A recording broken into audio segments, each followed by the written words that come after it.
This culture is not about looking up to God. This culture is seeing how you want to become and live as a divinity. People raised to a level where they refer to as Bhagwan. That is the idea. Not always looking up to Bhagwan. You look up because you want to go up. You want to raise this piece of life to that dimension of existence where there is no distinction between who you are and what you refer to as divinity. So, the very nature of the culture is a scientific process.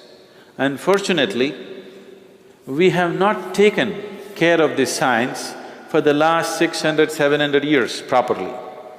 It has become… it is not time relevant, the way it is expressed. The science is still time relevant, but the expression is not time relevant because there has been a gap of a few generations.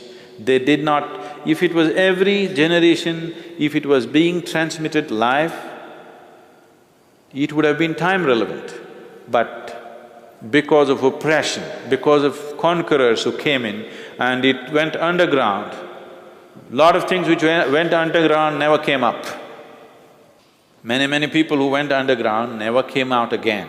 They got buried right there. This is the only culture which is not God-oriented. This is the only culture which is liberation-oriented. Anything that came from this land is not God-oriented, not heaven-oriented, it is towards your mukti. Liberation is the highest goal, God is not the highest goal. God is just a stepping stone. If you want, you can step on Him. If you can skip Him and go. It's up to you. How you are made, accordingly you do it. If you're capable of skipping and reaching your liberation, do it. If you want to do a hop skip, you are that kind of athlete, a long jumper or what's that, decathlon. So you can jump over and get there, fine. If you cannot, you want to go step by step, you climb. And we can create any kind of God you need. When you're a little child, we can create a God that you need as a child.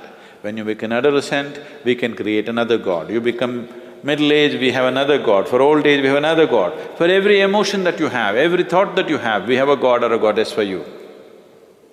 If you want to make use of this phenomenal array of gods and goddesses, is it all made up? It's not just made up. We know the technology of God-making. It will function as divinity in your life. It is not just belief system. It is not belief system. It will function as living divinity in your life, because here we are not looking at worshipping God, we are always looking at how to become one.